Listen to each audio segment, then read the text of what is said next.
रुख पे लिखी है बचपन कहानी,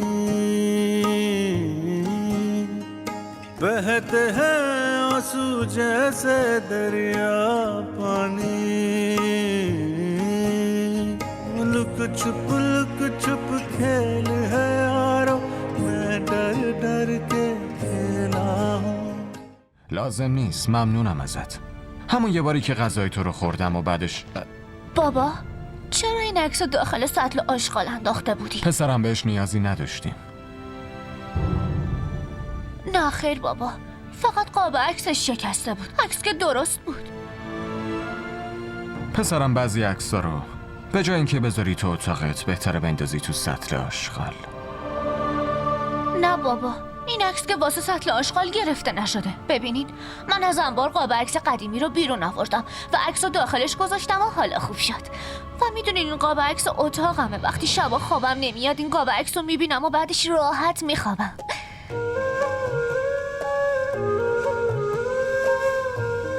بابا غذا بخوریم؟ آره پسرم بخوریم.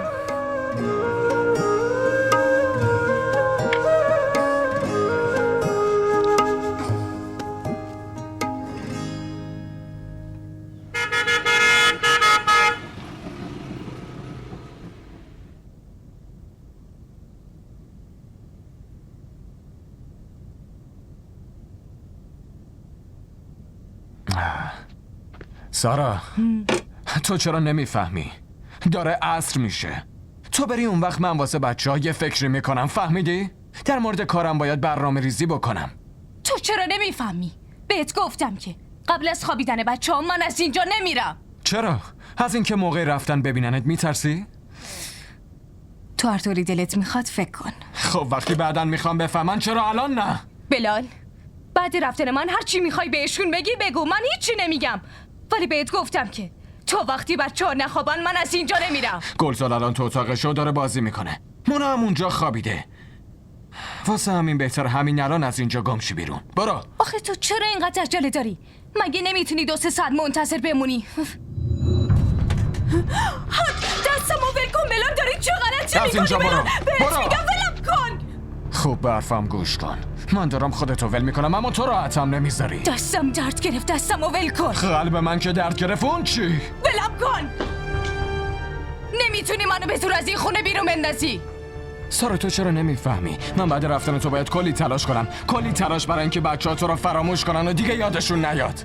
تو شاید فکر کنی که زمان داری ولی من هیچ زمانی ندارم، هیچی. یا اینجا بمون یا برای همیشه از این خونه گم شو بیرون و در آینده هیچ وقت جلوی چشم من ظاهر نشو. تو میخوای بدونی نه؟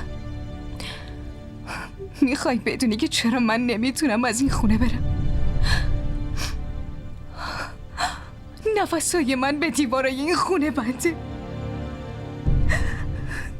تو این 5 سال من این خونه رو درست کردم بلال. من این خونه رو ساختم. تو میگی که من برم؟ زن نیستی نه؟ اگه زن میبودی درک میکردی، احساسات منو درک میکردی. هیچ آدمی نمیتونه زندگیشو اینطوری ول کنه و بذاره بره.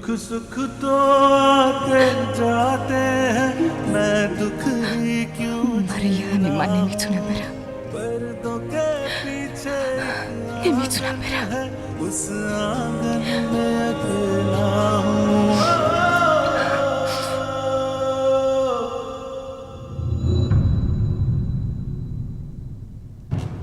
کافیه دیگه، یک کلمه هم نمیخوام حرف بزنی. بچه ها که بخوابن اون وقت منم از اینجا میرم.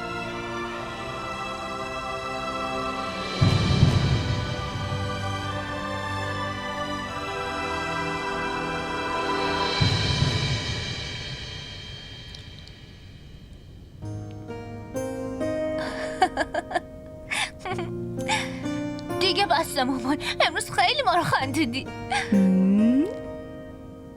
این مامان بابا رو هم صدا بزنیم. بابات امروز حوصله خندیدن نداره. مامان اینجا رو ببینین، مونا هم داره میخنده. تو چی فکر میکنی؟ که مونا همیشه گریه میکنه؟ مونا هم بلده بخنده. گلزار امروز بهم یه قول بده. چه قولی مامان جون؟ اینکه همیشه مونا رو بخندونی. من که از این شکلک ها بلد نیستم مامانی. هنوز تا صبح کلی وقت داریم خوشگلم. من همش رو بهت یاد میدم. آها پس اول شکلک شیر رو به من یاد بدین. یادتونه شب تولدم اون شبم همه این شکلک ها رو به هم یاد داده بودین ولی من یاد نگرفته بودم. اون شبم خیلی منو خندوندین. از این به بعد همیشه بخند. تو زندگیت هیچ وقت گریه نکن. من مثل بابام قوی میشم. وای من شکلک دایناسور رو بهت یاد ندادم. به من نگاه کن.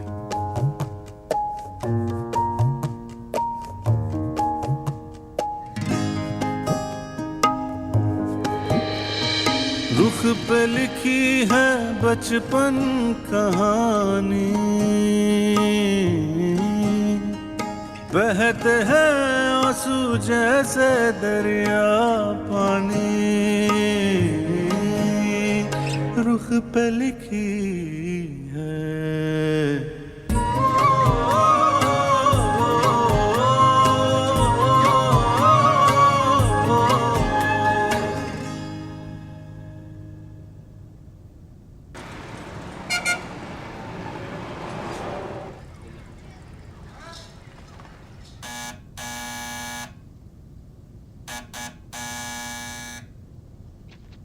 کیه این وقت شب؟ منم سارا.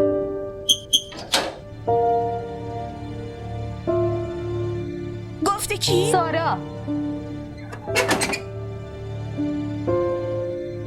آبجی شما؟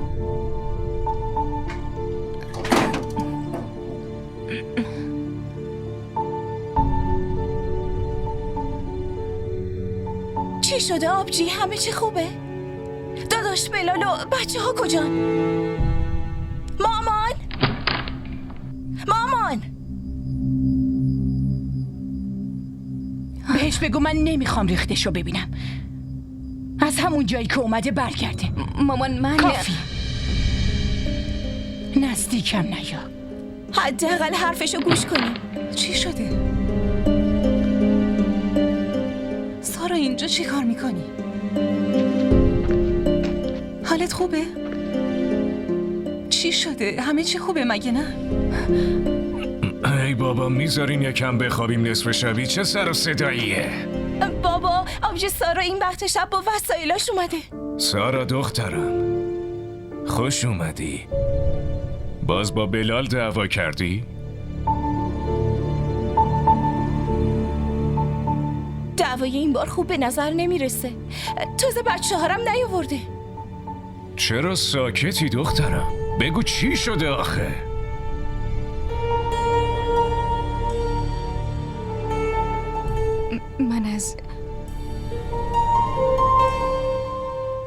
من از بلال طلاق گرفتم. چی؟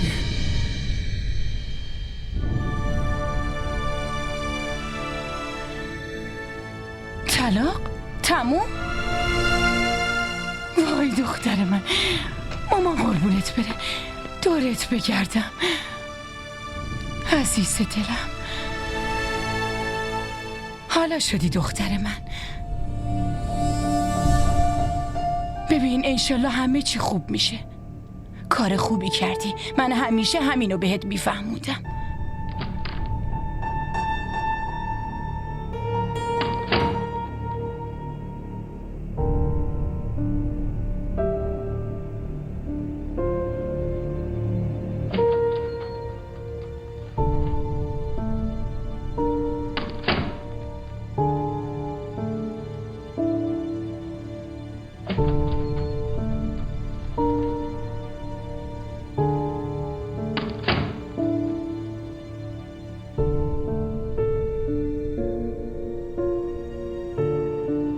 خوب شد که از زندگیم رفت.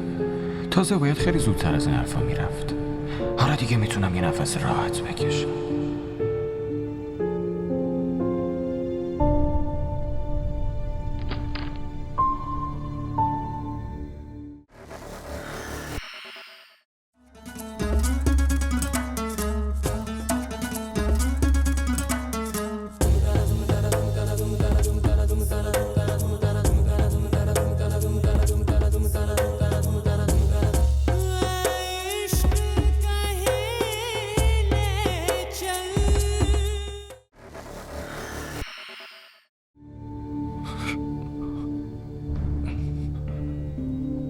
دختر عزیزم، تو اصلا کار خوبی نکردی. یعنی چی؟ چی داری میگی مرد؟ اینا همش تقصیر شماست خانم. مگه چی کار کردم؟ 2 ماهی که حتی باهاش حرفم نزدم، باهاش قهر کرده بودم. سالهایی که بیخ گوشش حرف میزدی چی؟ مگه توی 2 ماه میشه حرفا رو فراموش کرد؟ واسه همین به آبجی قهر بودین، چون اون دیگه به حرفاتون گوش نمی کرد. افروز، تو یکی دهنتو ببند، وسط حرف بزرگترام نپر. ولی اونجا خونش بود، پیش بچه هاش بود. خونه؟ تو اون جهنم و خونه میبینی؟ ها؟ جایی که زندگی واسه دخترم جهنم شده بود؟ اون جهنم از این خونه 100 بار بهتره. جایی که حتی آدم نمیتونه با آرامش بخوابه. کی خواب تو رو حروم کرده بود مرد؟ همیشه یه خدا ناشکری میکنی، نمیدونم چه جور مردی هستی. مامان اون جایی رو که جهنم میگین بچه های آبجی اونجان. تو از کی حامی بچه های آبجیت شدی؟ این حال روزشو نمیبینی؟ با چه حالی رفته بود و با چه حالی برگشته؟ سارا، ببین من واسه تو خیلی خوشحالم. یه چند روزی گریه زاری میکنی، بعدش همه چی واسه همه عمر تموم میشه، مگه نه؟ ببینم شما دوتا چی دارین میگین آخه؟ همش دختر عزیزم رو اذیت میکنی. غذاتو بخور. گرسنم نیست.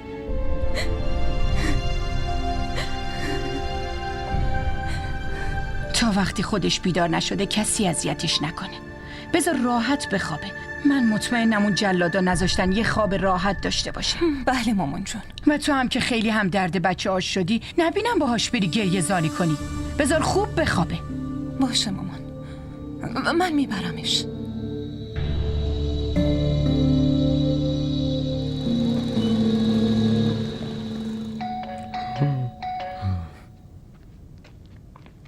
کیه؟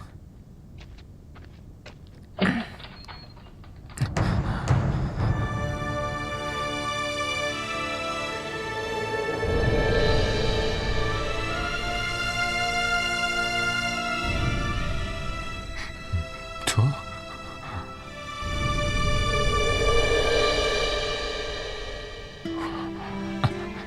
منو ببخش بلال. من فهمیدم که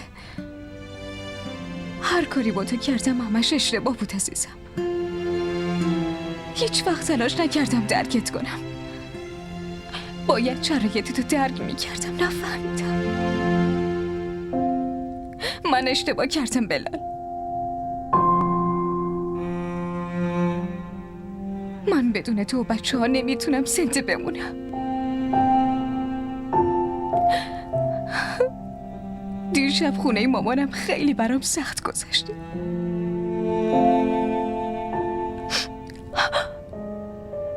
حالا هر چی میخواد بشه، غم یا خوشحالی، من در هر حالتی با تو میمونم. هیچ وقت تنهات نمیذارم.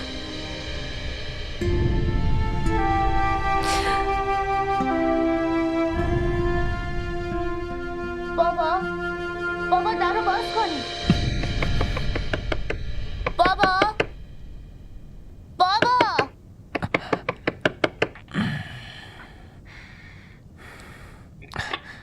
گرسه. بابا من خیلی وقت دارم در میزنم. پسرم در که باز بود، میتونستی بیای تو. من نمیدونستم. خب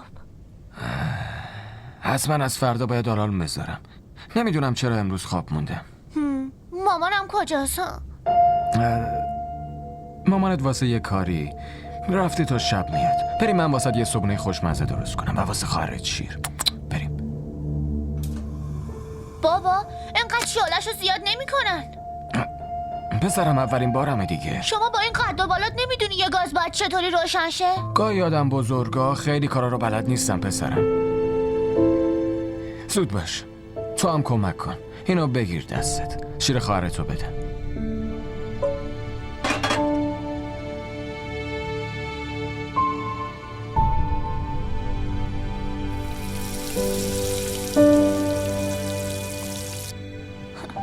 بابا من هر کاری میکنم اون شیشه‌شو نمیخوره.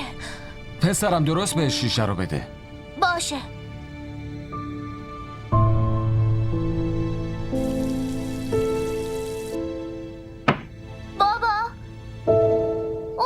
صورتشو کثیف کرده. ای بابا وقت صبحونه است آخه. من باید چی کار بکنم الان؟ بابا اون خیلی بوی بدی میده و گریه هم میکنه. لطفا زود بیاین. باشه پسرم الان میام.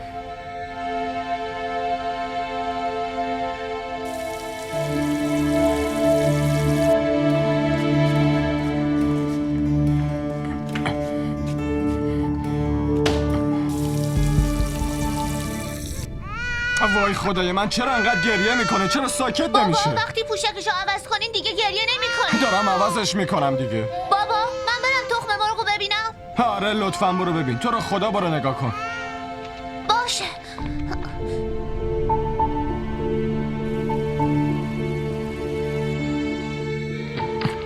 تخم مرغ پخت؟ بابا این که سوخته. ای بابا باشه اینو بذارم میام.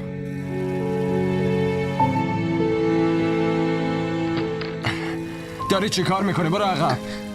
نمیتونی اینو از رو گاز برداری؟ ببین چقدر سوخته. بابا من از آتیش خیلی میترسم.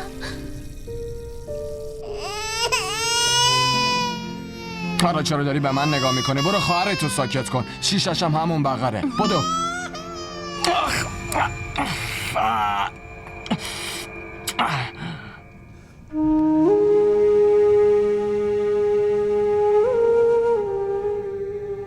بابا اگه شما نمیتونستین صبونه درست کنین پس چرا گذاشتین مامانم بره؟ مامان همیشه قبل از اینکه جایی بره صبونه رو حاضر میکرد. امروز هم باید صبونه رو اون حاضر میکرد.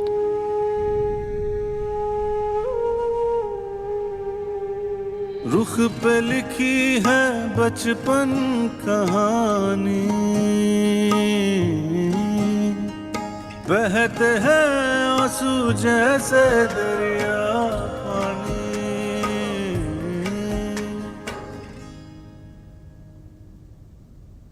ما را در شبکه‌های اجتماعی دنبال کنید.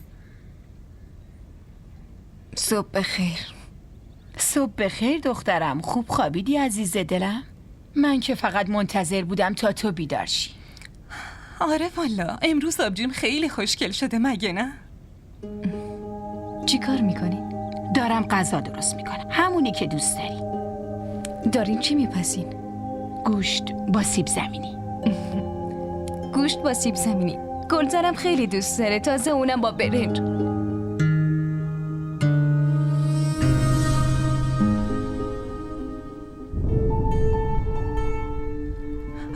ای بابا سارا، میدونی حال مامان امروز چقدر عالیه؟ سر صبحی رفته سوپرمارکت و میگه امروز تو این خونه یه مهمونی ویژه. یعنی چی از ظهر؟ مگه الان ساعت چنده؟ دیگه داره ظهر میشه. داره ظهر میشه؟ آخ زمان اصلا نفهمیدم چقدر دیر خوابیدم. بیا یکم آب بخور. چرا چشات انقدر پف کرده؟ چرا دخترم؟ نکنه خوابت نبرده؟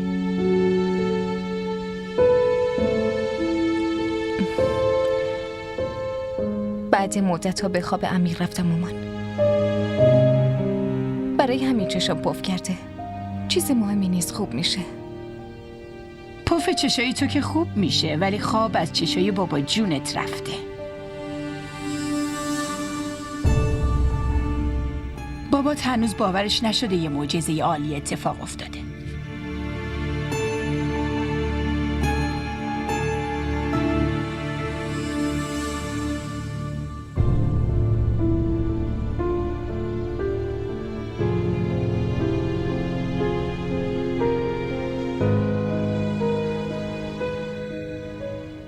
گلزار پسرم، من واسه 4-5 ساعتی از خونه میرم بیرون. مواظب خواهرت باش. بابا من چطوری میتونم تنهایی ازش مراقبت کنم؟ پسر گلم همونطوری که اون روز مراقبش بودی. آخه بابا اون روزم خیلی سخت بود. اون خاله که همسایه‌مون هست اون ازش مراقبت میکرد. این که کار سختی نیست. یه لحظه وایسا. حالا من با تو چی کار کنم؟ ببین من واسه خواهرت شیشش رو آماده کردم. اگه گریه کرد بهش بده. باشه؟ بابا ولی این همش شیششی رو از دهنش بیرون میکنه. گلزار چرا اینقدر جواب پس میدی پسرم؟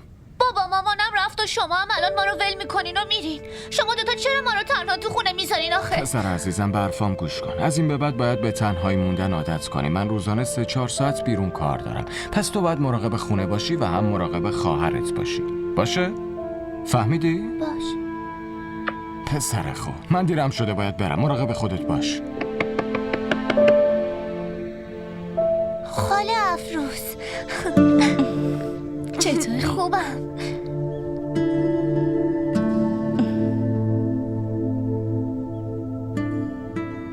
مانا عزیز خاله، حالت چطوره؟ خوبی؟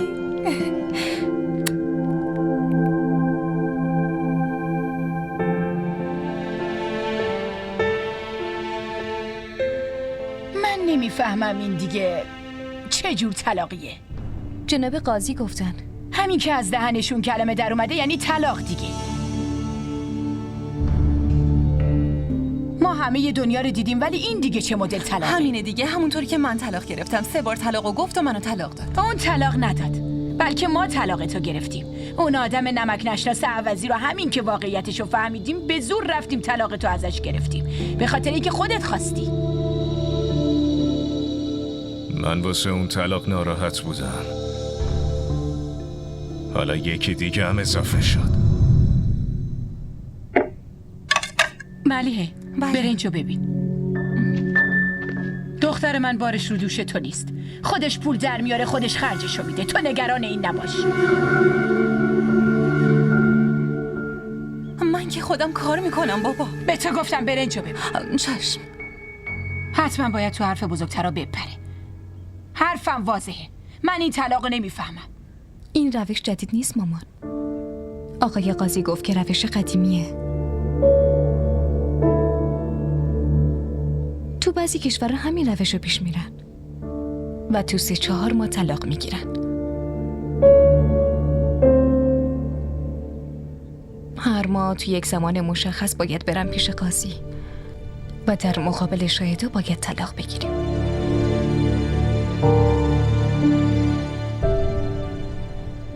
سارا، با جزئیات بگو دخترم. آقای قاضی دیگه چیا گفت؟ آره بهش بگو، با جزئیاتم بگو. تو این سن و سال میخوای بفهمی که چی بشه.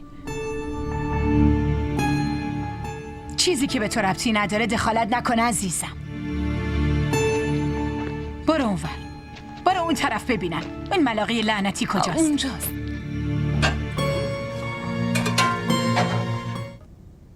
بالاخره مامان موفق شد که شما دوتا رو جدا کنه. افروز، من در مورد سارا نمیخوام صحبت کنم. آخه تا کی نمیخواین حرف بزنین؟ تا وقتی از ذهنم بیرون نره و بعدش هم دیگه به اون احتیاجی ندارم. آخه این کار اینقدر هم راحت نیست. به هر حال میبینیم چی میشه. ولی الان واسه یه مصاحبه دیرم شده. از تو یه خواهشی دارم. میتونی مراقب بچه‌ها باشی؟ مصاحبه کاری؟ کی کارتون رو ول کردین؟ 3 ماه شد. 2 ماهی که دارم قرض میکنم. یه جوری میگذرونم، خدا کمک میکنه. ولی ما از این موضوع اصلا خبر نداشتیم. بعد اون دعوا آبجی سارا دیگه خونمون نمی اومد. منم مستقیم از کالج اومدم اینجا که بپرسم شما چطور کارتون به اینجا کشید. نکنه دلیل این جدایی کار و بیپولیه؟ افروز، تو که میدونی مطمئن ساختن خواهرت چقدر کار دشواریه.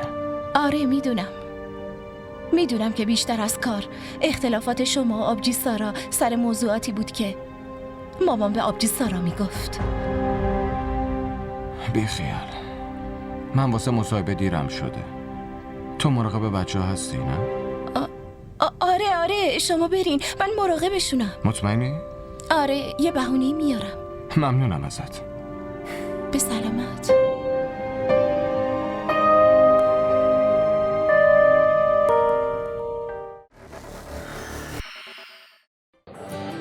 بگو ببینم خوشگله.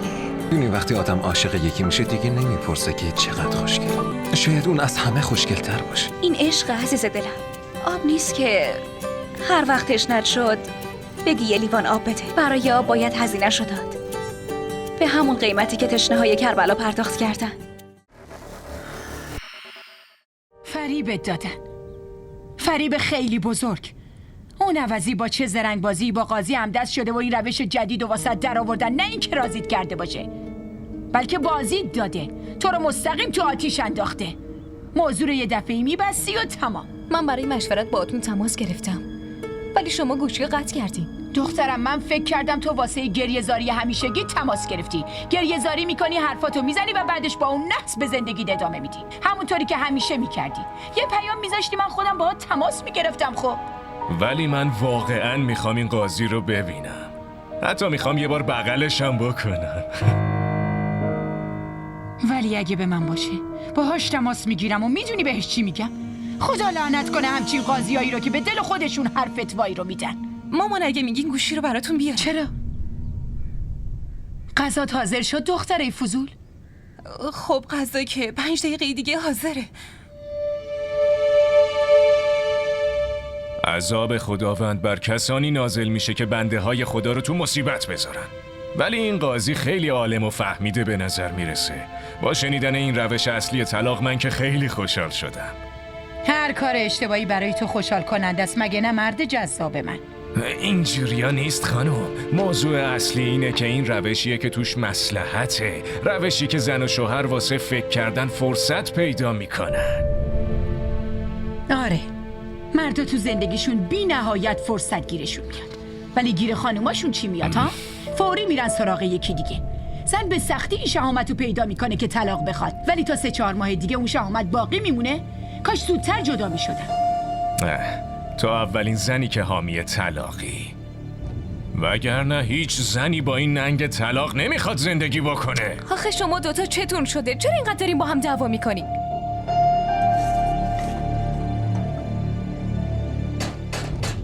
بالاخره غذا آماده شد یا نه؟ مامان حاضر شده، فقط گوشت یکم نپخته. دخترم هر جوری که هست حاضرش کن. تو عصبانیت مامانت بیشتر گرسنه نمیشه، ممکنه یه وقت بیا تو رو هم بخوره. برو اونور، خودم میبینمش. بشقابارو ببر. چشم. بشین دخترم.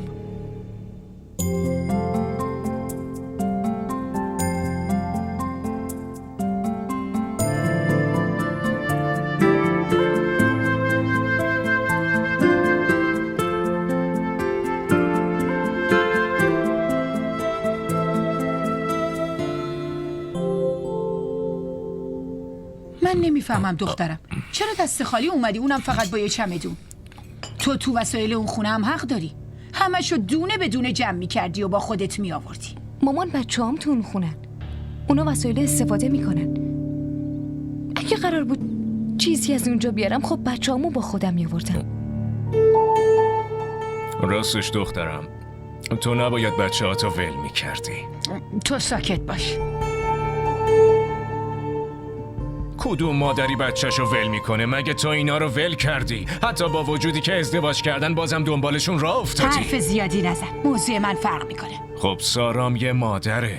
وقتی مسئله سر بچه‌ها باشه هیچ مادری کم نمیاره. در ضمن سارا اگه تو بخوای میتونی مونا رو از طریق دادگاه بگیری. مونا هنوز کوچیکه، دادگاه به نفع تو رأی میده. مگه عقل تو از دست دادی؟ این چه حرفیه؟ ها؟ چرا؟ اون با ول کردن مونا بهترین کارو تو زندگیش کرده. من هزاران زنو میشناسم که به عشق فرزندشون بچه‌های شیرخوارشون رو بعد طلاق با خودشون میارن و تلاش و زحمت میکشن و اونو بزرگ میکنن. همین که بچه یه کمی بزرگ میشه پدرش حقدار میشه و بچه رو از پیششون میبره. الان گریه‌زاری برات بهتره دخترم، به جای اینکه بعداً گریه‌زاری کنی. آره درست میگی. والا خوب شد منم از دست بچه‌ها نجات پیدا کردم، وگرنه منم همیشه گریه‌زاری میکردم. تو نجات پیدا نکردی، بلکه مامانت کمکت کرد، چشاتو باز کرد. اون احمق من شناخته بودم، تو نمیتونستی باهاش زندگی کنی. اگه اون انقدر احمق بوده الان تو این خونه چه زندگی راحتی داره؟ دخترت از بس کار کرده داره نفسش در میاد. پول اینو من نمیخورم. و دوم این که یه خواستگار خوب براش پیدا کردم، هم خوشحاله هم پولدار. همینطوری به امید پولدارا زندگی دختراتو به باد فنا بده. بابا چرا دارین در مورد من بحث میکنین؟ داستان من دیگه قدیمی شده. داستان جدید منم دیگه. نمیخوام بحثتون بشم. سارا دخترم کجا داری میری؟ بشین غذاتو بخور. مامان گرسنم نیست. نه دخترم، بشین دیگه.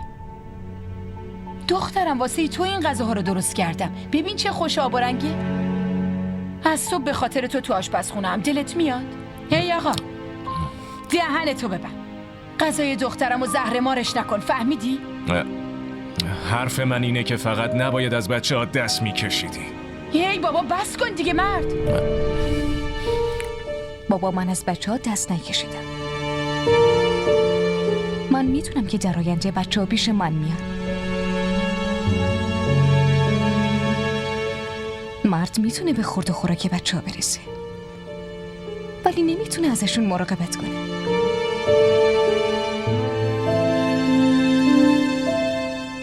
خودتون میبینید روزی میرسه که بلال خودش میاد بچه ها رو به من میده، چون میدونم ارزگی نگهداری از بچه ها رو نداره.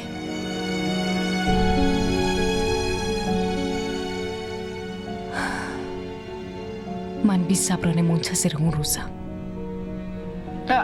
باشه تو درست میگی. بده بشقاب تو دخترم. بده من برات بذارم. اول از این برات بذارم. بیا دخترم. تو نگران نباش. فقط غذا تو بخور. یالا زود باش. ما را در شبکه‌های اجتماعی دنبال کنید.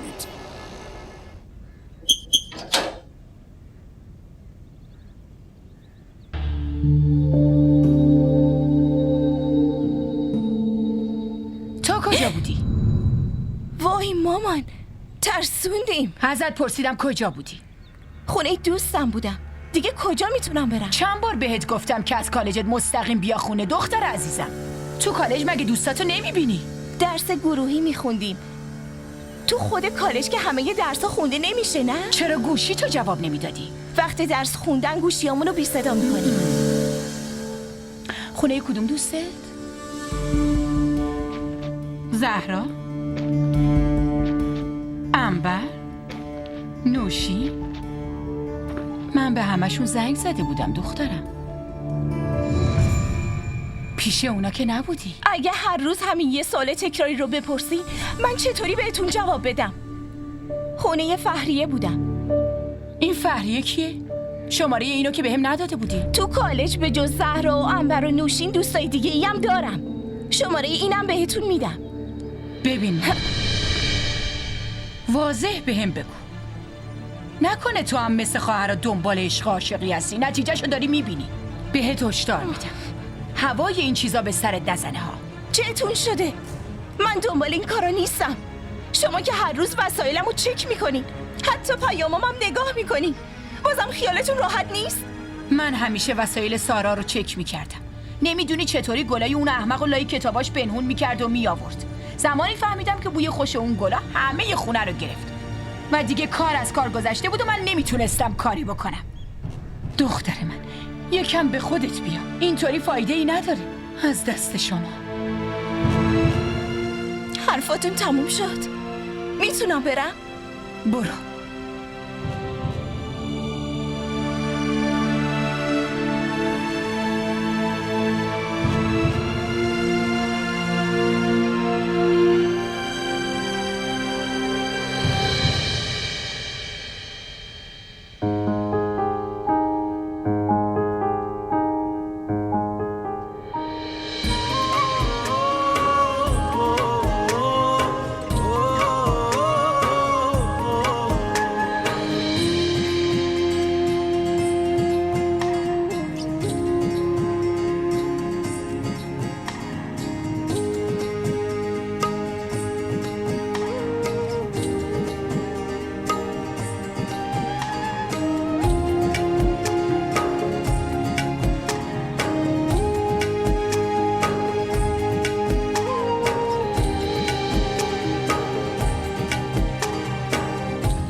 आस छुपी है, आस में अपनी सांस जुड़ी है, जख्म सारे गिन लिए हैं,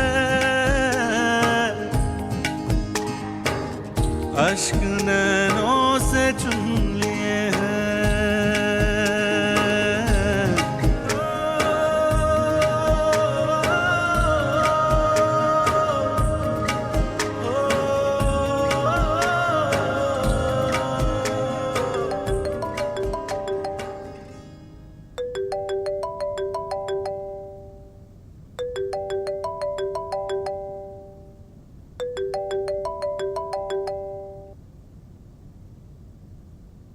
الو.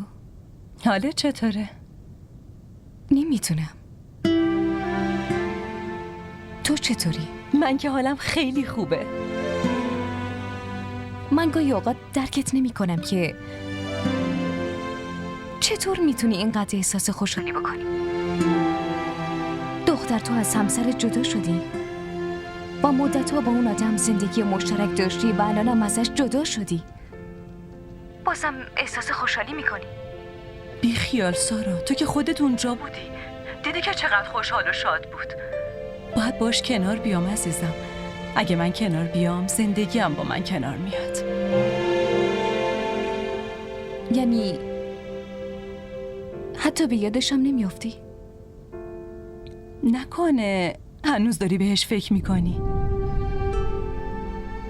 واقعا بهش فکر میکنی؟ چطور پیش میری سارا؟ الان باید از مرحله 3 ماه هم بگذری. اصلا تو یه کاری کن، با دوستات حرف بزن، با اون دوستات که بعد ازدواج باشون قطع رابطه کرده بودی. با دوستای دانشگاه حرف بزن، با اونا برو بیرون و خوش بگذرون. چی کار کنم رومینا؟ من خیلی دلتنگ بچه‌ام.